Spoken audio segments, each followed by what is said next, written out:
Alright, so we back with another live reaction to the beginning of the end. Alright, wasn't going to stop doing the reactions. But we remember how last chapter had left off. And so we're kind of going to see what's going to happen now. If you hear some noise in the background, it's just because I'm getting unloaded. So sorry about that. A little bit of noise. Hopefully it's not too bad. But let's just jump into the chapter. I'm going to just jump into the chapter. The last chapter until we go on break. Last chapter before we're on a 4-week break. And I think it should be the last chapter of Volume 10. Yeah, Volume 10. So, let's see where we go. A dream yet to happen. Sylvie Indrath. Okay, so a dream, I'm guessing, is some sort of dream. But why a dream, though? Sylvie is interesting, but why a dream? A dream yet to happen. So is this like a false sense of like, oh, okay, a dream, but, you think you're going to be free, but you're not? I don't know. I don't know what to expect, honestly. But let's see what we get. Sylvie Indrath. Arthur, you're not going to make it. My voice sounded distant. Is she like recalling what happened the last time she saw Arthur back when he, reached that the third stage? I think that's what this might be. My voice sounded distant to my own ears as it reached into Arthur's thoughts. He tried to push me out, tried to keep me from the worst of it, but he was too weak. I didn't shy away from the desperation and despair I found there. I wanted to, but I couldn't, because he couldn't. He thought he knew how this had to end, believed with his entire silly, brave heart there was only one way forward. The portal isn't going to stay stable for much longer, Syl. Please, I can't have you die too. Instead of continuing to shield his feelings, Arthur suddenly reversed course, flooding me with his desperation, sadness, and despair, and hope. So much like my bond, to give me hope, even when he held none for himself. The pocket dimension Arthur had conjured shivered and twisted, but I held back, not allowing myself to move through it as Arthur tried to force me into the same portal Tessia and others had gone through. Don't worry, Papa. I'll always take care of you. Reaching for my true draconic form, I embraced it, simultaneously unleashing and containing myself. Okay, simultaneously unleashing herself and containing herself too. Okay, so I like this though. I like this. We're getting Sylvie's thoughts and kind of what she was going through when this whole situation happened. Okay, let's see how far this actually goes. My thin human frame radiated violet light as I expanded outward. So she said unleashing herself and containing herself. You know what it reminds me of? It reminds me of, what is it called? Mana rotation, where you're like, unleashing mana from your body, but also drawing it in at the same time. That's what it reminds me of. My thin human frame radiated violet light as I expanded outward, fair skin becoming dark scales until I was towering over my bond. Sylv, what are you? Try to keep yourself alive while I'm gone, okay? I said, giving him a wide grin and to try and ease his hurt. Why did I phrase it like that? I wondered, distant and disconnected. In the back of my mind, there was no coming back from this. Still, though, it felt right. Better than goodbye. Suddenly I felt stronger, more decisive. No, this isn't goodbye. Just see you later. That's kind of funny, because you know what that reminds me? It reminds me of, I don't know if y'all ever seen this movie, but John Q. If y'all seen the movie John Q, let me know.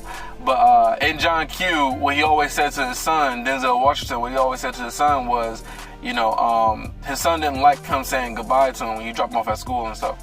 And so he always say, see you later. It's not goodbye, it's see you later. And so that's what it reminds me of. So let me know if you've seen John Q. John Q is a good movie. Just see you later, I hope.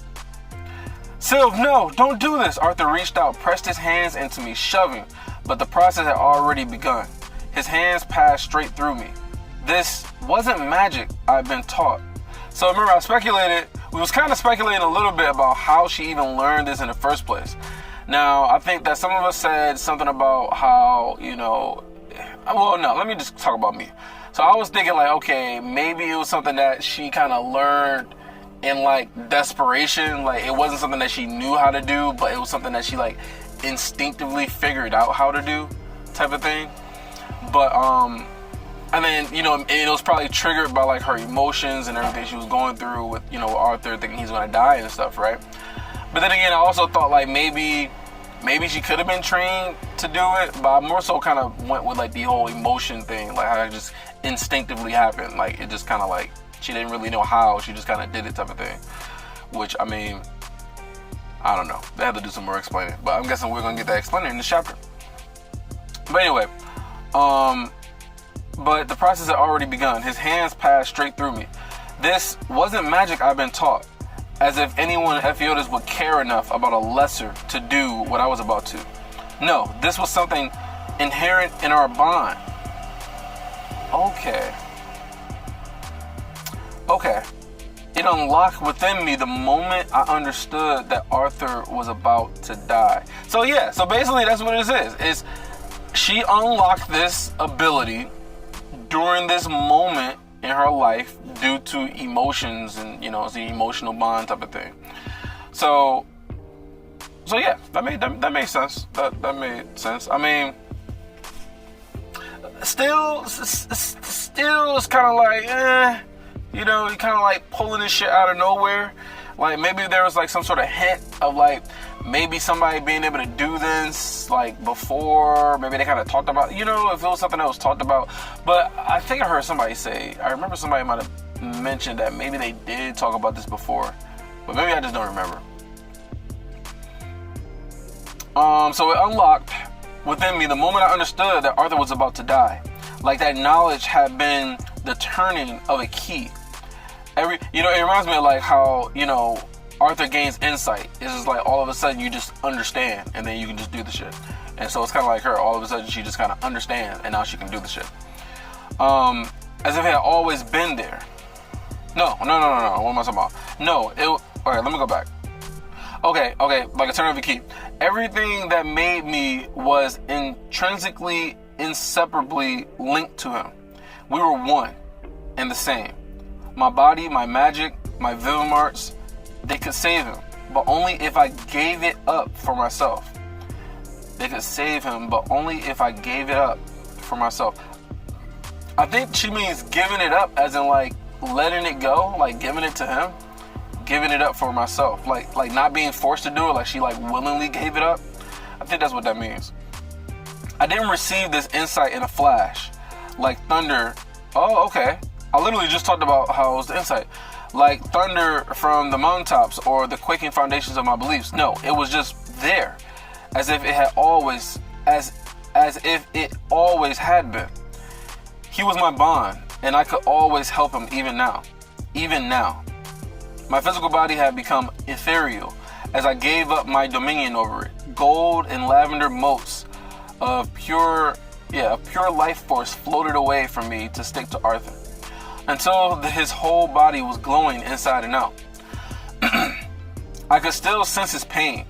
His body had been shattered by overuse of my mother's will, and now it was being reforged, and every mote of me felt like hot coals of hammer blows to him.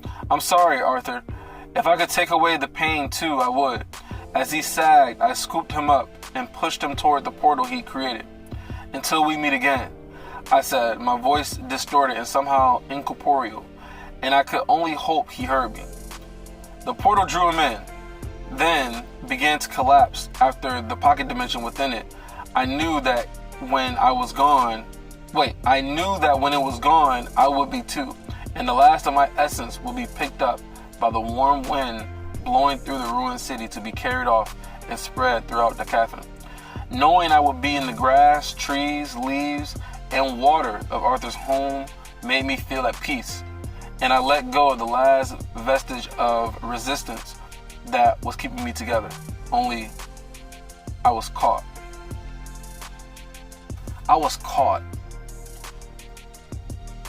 So it's weird though, because she said that she didn't think that, at first she thought that this was going to be the end, But then she realized, no, it's only see you later. Like, she thought that she was going to come back. But the way that she's talking about it now, she's saying, like, you know, she's going to be done. You know, like, she's her essence is going to go into the wind, blowing. It's going to be spread throughout Dikathan, his home, the trees, the grass, the leaves, the water. You know, she felt that peace. That's like talking about like how you're going to, like, it's over, like you're done. Maybe it's just me, but that's what I think. And then she said she was caught. The last vestige of resistance that was keeping me together. She let go of it. Only I was caught. The collapsing portal was pulling itself apart, and my claw, which I used to push Arthur through the portal, was being reeled in. I lacked the strength to resist or the awareness to understand what might happen next. I could only give in. Irresistible force pulled at my essence, dragged.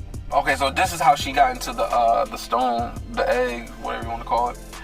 The irresistible force pulled at my essence, dragging me in different directions. Everything became stardust in the ever-expanding universe. Suns caught fire, stuttered, then blazed.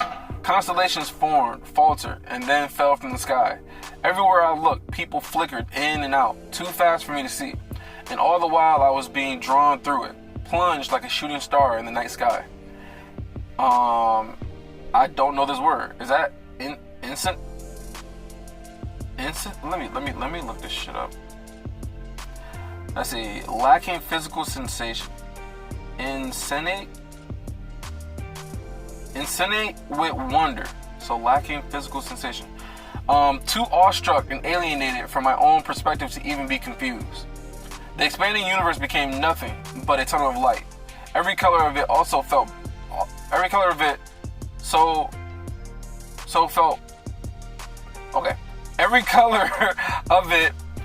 so bright it burned my spirit. I felt myself simultaneously racing, pulled, inexorably. I think that's how you say that, right? Inexorable, in a way that is impossible to stop. Okay, so these big words, man, big words. Toward some distant source of gravity, while also going quiet and calm like I was sleeping. The light faded. I was in a small, sterile white room. There were people there. A woman in a white uniform with a white mask over her face. I am sweating in this trunk, yo. I'm like legit sweating. Okay. I was in a small, sterile white room. There were people there. A woman in a white uniform with a white mask over her face was standing over the room's single bed, staring at a clipboard. A pale woman. Who is this woman, yo? A pale woman with mousy brown, I think that's what I said, brown hair was lying in the bed, breathing heavily as she stared up at the woman in white. Tears were streaming down her face. Okay. Tears streaming down her face. An overweight man with sad, tired eyes sat on his stool on the opposite side of the bed. An overweight man with sad, tired eyes. The door behind me opened. I wonder what she's seeing. And a masked man in a light blue paper gown strode in. I stepped back to avoid him, but he was moving too quickly and he bumped into me. Or rather, he passed right through me as he marched to the bedside. So this must be like a vision of some sort. Or rather, he passed right through me to the bedside. He said something. He said something, then began checking strange artifacts. But I was staring down at my own hands. They were small and pale, like I remembered them. I ran them over my face, hair, and horns, but nothing seemed different except, reaching out, I touched a tray that was sitting on a small rolling table. My hands passed through it. What am I? Suddenly, the woman burst out with a piteous, raw growl, and the man, a doctor, I realized, hurried to the foot of the bed. Is this her being born? Maybe? I only then became aware of a soft gold and lavender light radiating from the woman's belly, which was swollen. I called that shit. Like, I'm just like, hold on, what? Is she being born? or somebody's being born, but I'm guessing Sylvie's being born, right? The woman's belly, which was swollen. Yeah, she's never seen her mom. The doctor started giving orders. The overweight man clumsily reached for the woman's hand. The overweight man.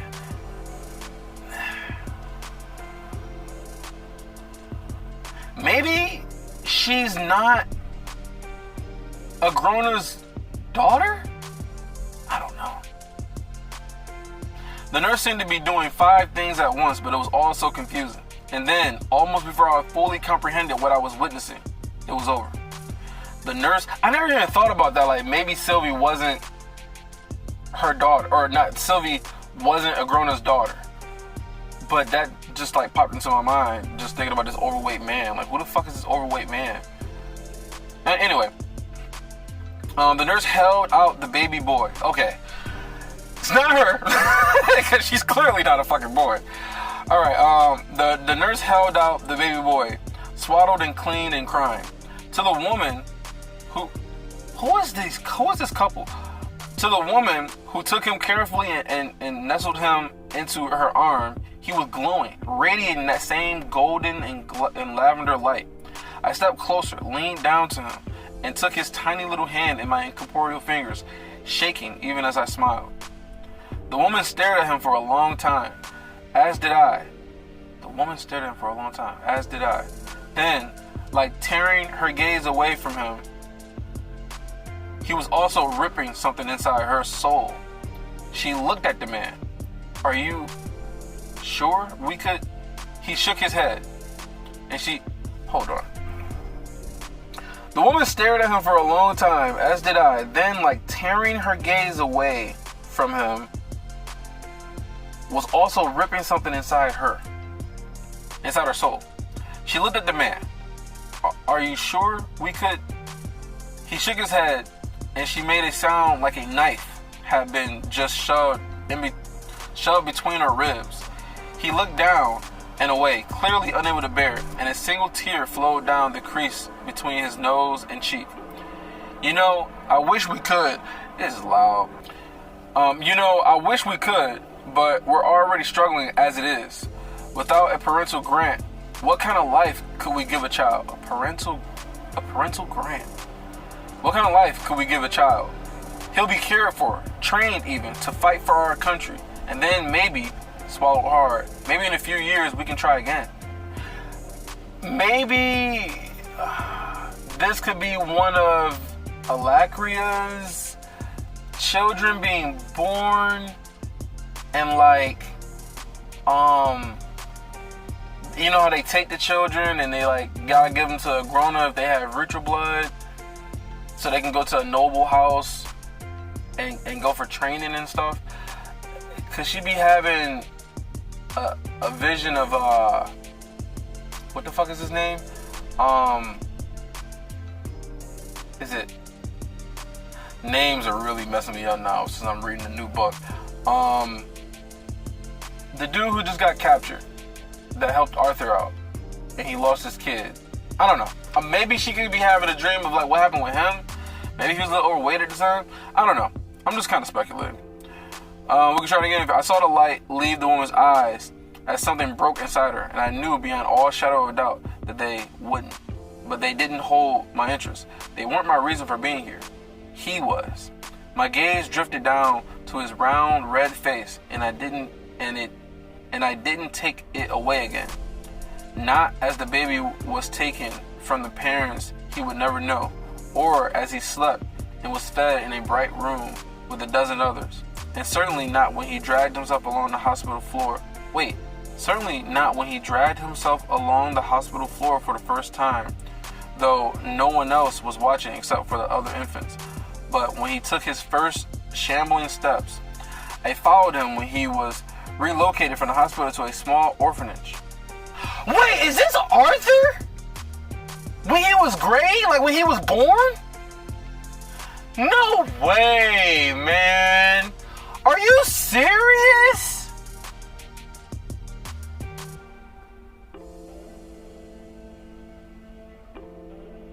Wait, what the fuck? I followed him when he was relocating to the hospital to a small orphanage. watched the world as he grew and learned. Years passed, and I watched him, incorporeal, sleepless, empty of all desire except to keep my vigil. I experienced a young boy's life with him. Step by step, I was by his side as he made and lost his friends, as he trained and was guided towards becoming king. Wow, this is gray, man. This is gray.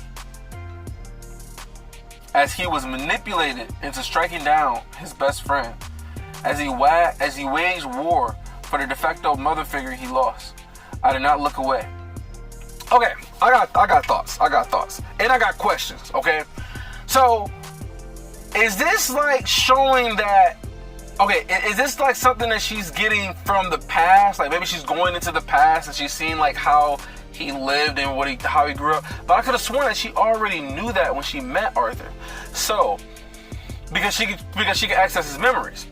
So, maybe what this is that maybe she was watching him the whole time. Maybe this is fate. Maybe she was watching him the whole time before he even met her.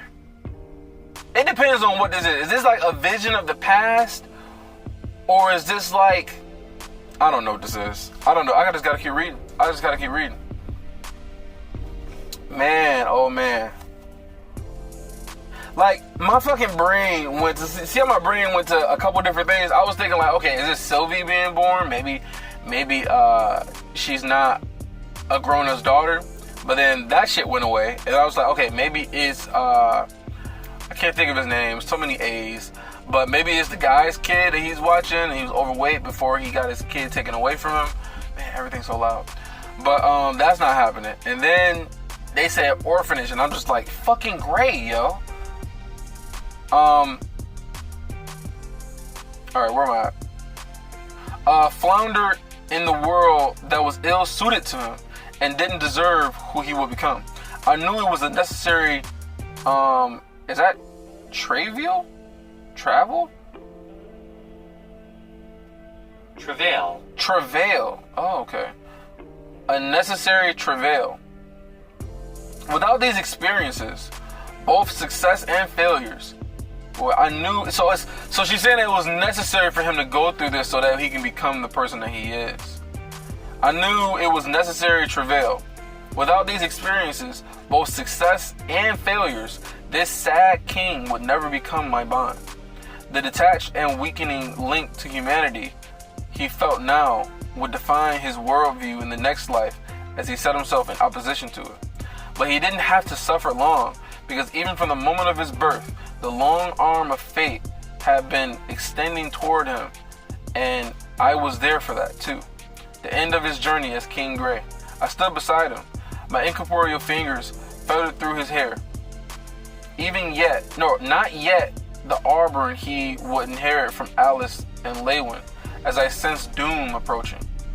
The rapid passage of time, meaningless to the one who does not sleep, eat, dream, or even live, came to a sudden and thundering halt, and I felt the presence of my own pulse in my throat, like the black claw of death itself. My father's magic. The sudden and thundering halt, and I felt the presence as my own pulse in my.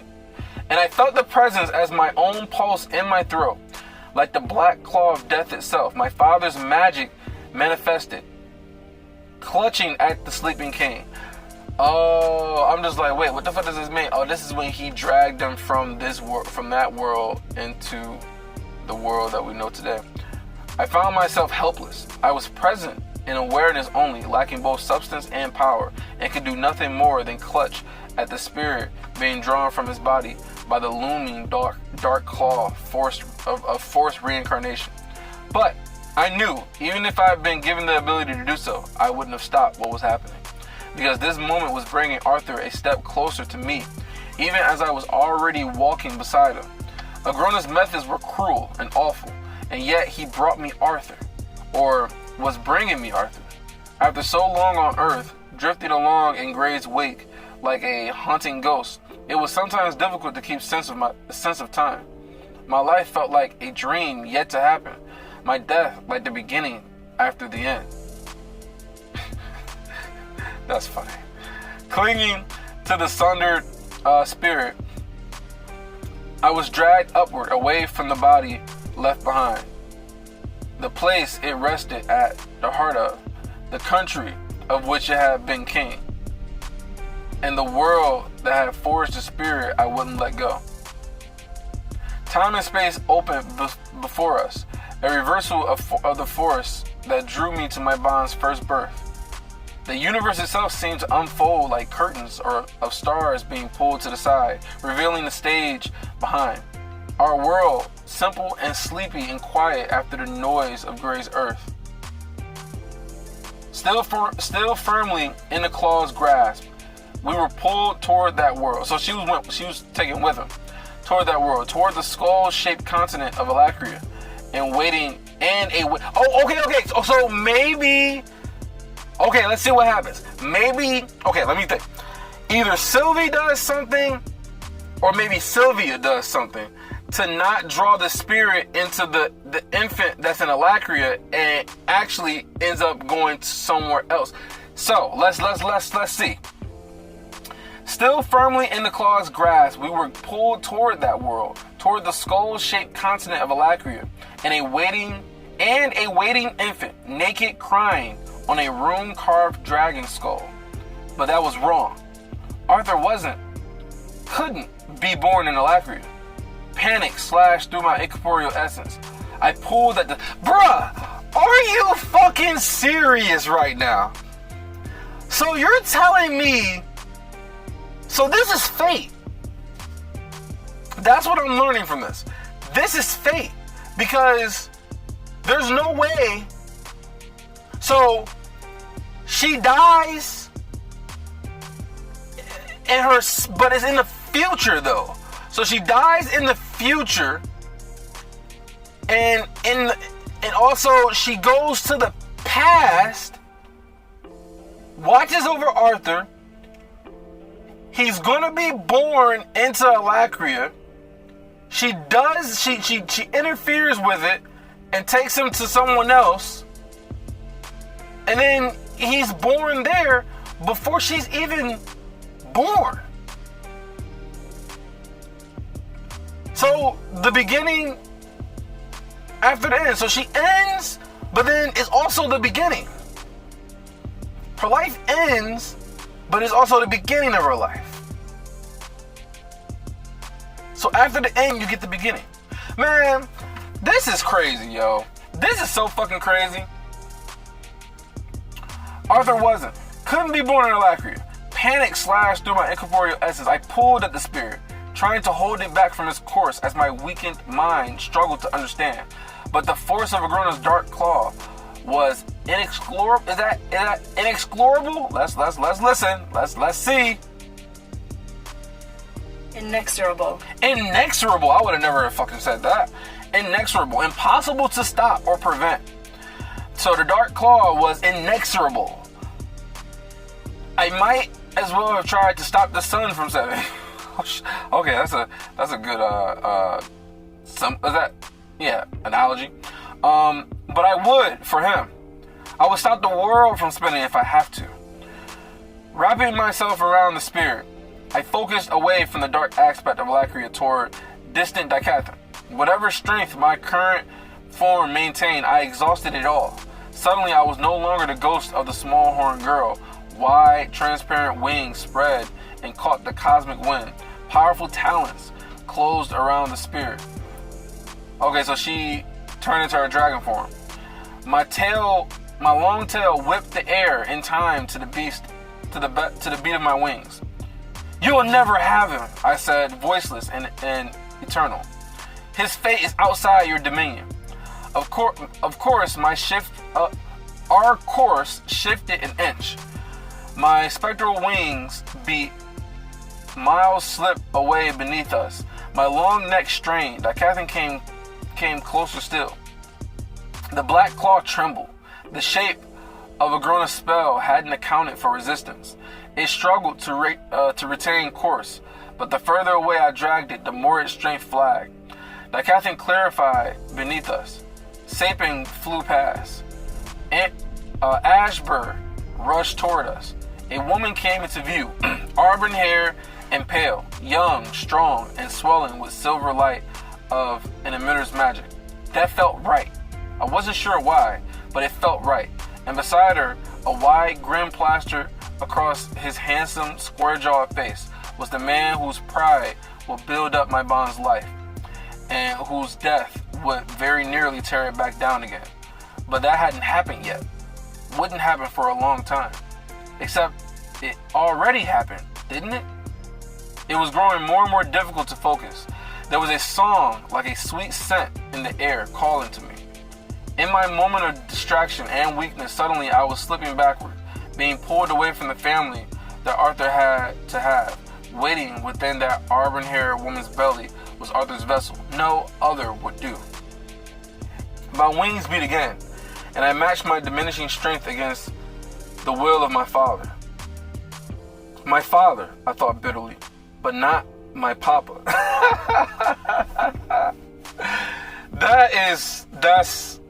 That's cute. Pulling so hard, I worried my incorporeal essence would come apart. I dragged the black claw back toward the house and the baby. So that's crazy. It's like she's literally pulling this claw, and the claw is still holding on, but the strength is like slowly weakening to draw it towards Alice and I know his name. What the fuck? Alice and God, how am I forgetting names?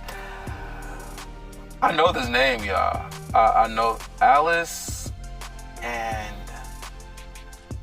Reynolds. Ooh, I told you I knew it. Alice and Reynolds. My father, I thought bitterly, but not my papa.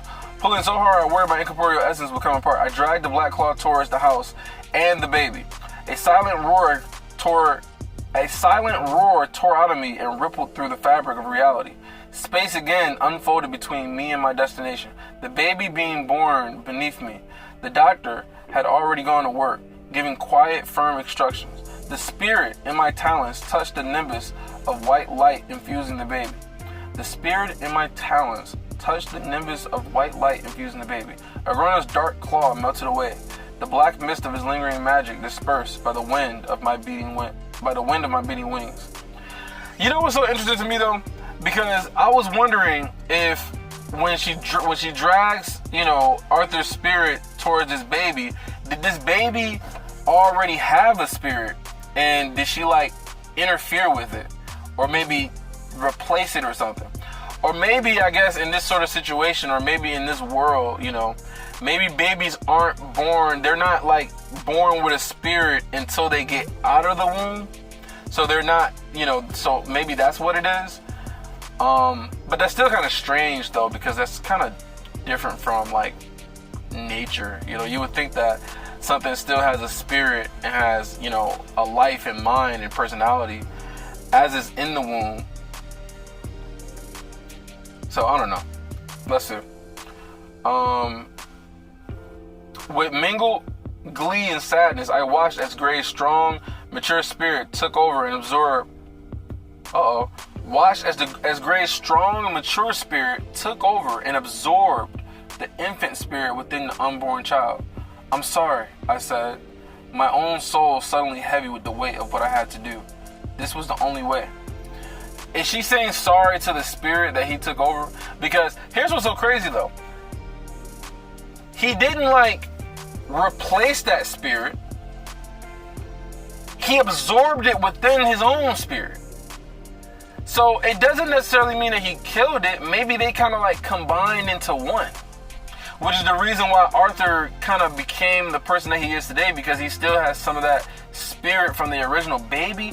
This is all just what I'm thinking, I don't know if any of this shit is true, but it's kind of how I'm interpreting it. Is that the reason why she said I'm sorry? I said my own soul suddenly heavy with the weight of what I had to do. This was the only way. I wanted to stay, to watch as Arthur grew and learned, to witness him form his core, to experience this part of his life that I had missed. But the sweet siren song was calling to me, and I found that I couldn't ignore it. Uncertain when it had happened, I had eschewed both of my draconic aspect and the girlish form I had lingered in so long on earth existed now only as my essence. It was a deep ache that I was pulled away from that baby, that family, that home. My spirit drifted eastward toward the mountains as I crossed them. It's really loud. As I crossed them, though I was halted by the strangest of sights. A caravan of familiar faces making their way up the mountain. Is this the Twin Horns? Alice Reynolds, the Twin Horns, young Arthur. But how, I wondered? It had only been moments, and yet years had passed. I could only watch helplessly as they were attacked. I knew... Bruh. Let me see. As they were attacked.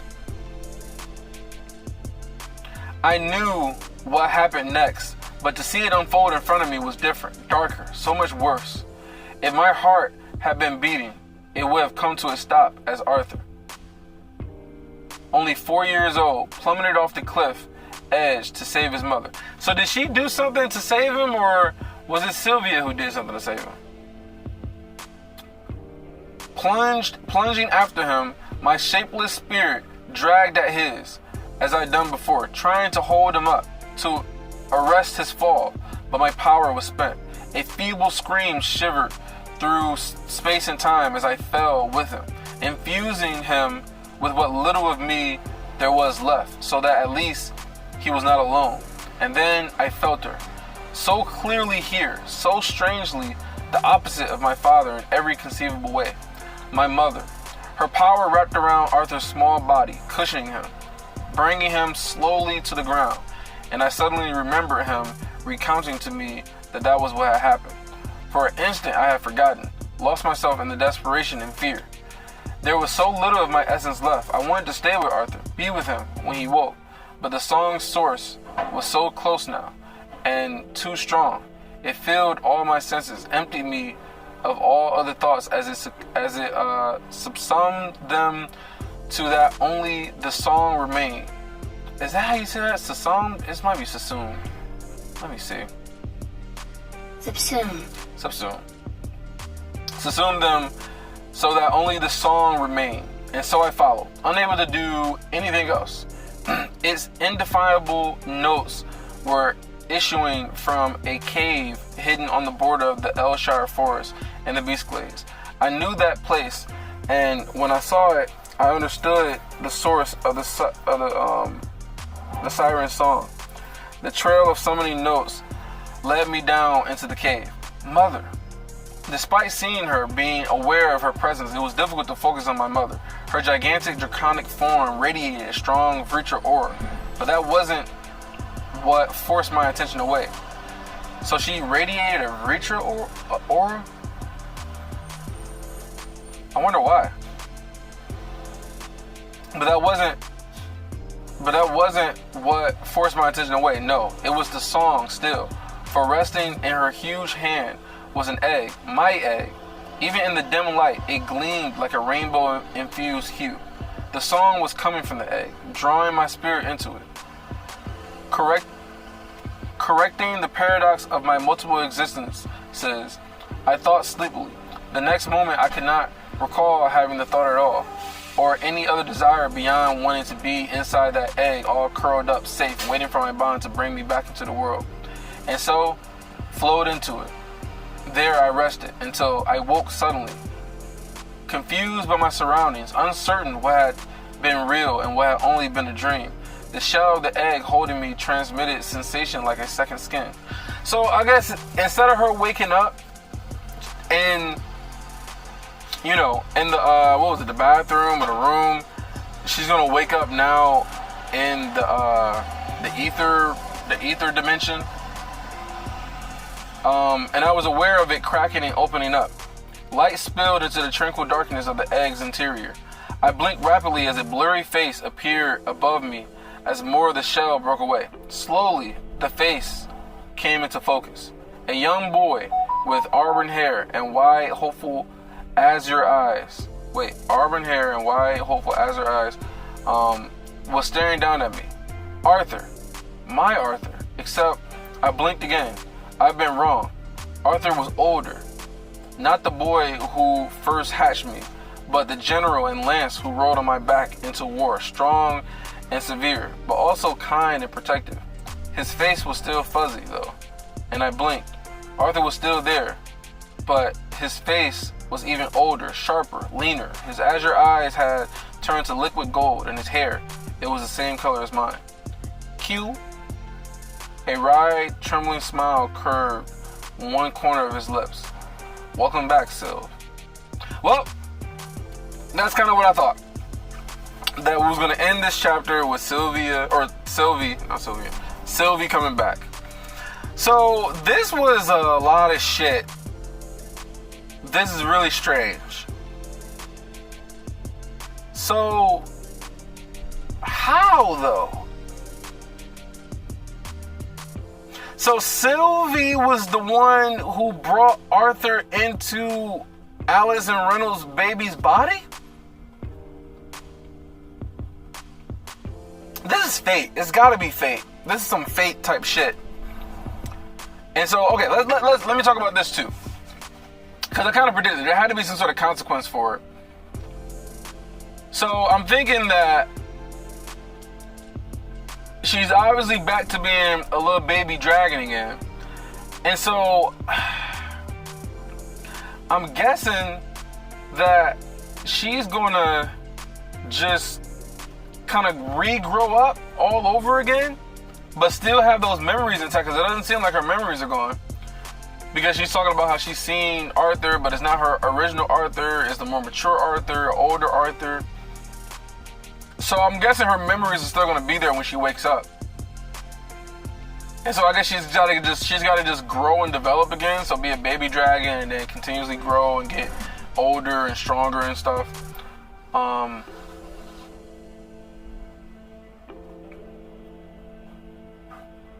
See, I still think there should be some sort of like consequence for doing this, because it seems to me like she's just being reborn, you know, kind of reincarnated, honestly.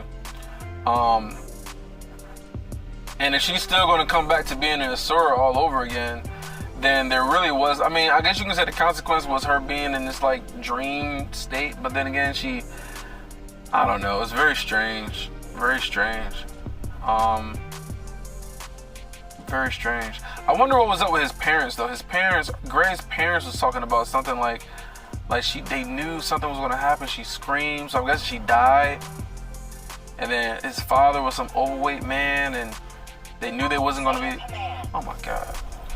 They knew they wasn't gonna be able to have a baby again. I don't know. This is interesting. But I guess my question to you guys would be, what? So was this fate? Like, how was Sylvie able to be the reason why he got into Allison and Reynolds' baby's body? But then also she goes back to her. I don't know. I gotta think. I guess tell me what you guys think, because I don't know. They haven't even started to unload me yet. God damn. Yeah, let me know what you guys think, because I don't know. But that's it for me. And I'll check you guys out in the next video. You know what? Before I go, I'll say one of more videos about the Stormlight archives. I also want to continue making more chapters about the comic of the beginning to the end. And I don't know. We'll see. But peace.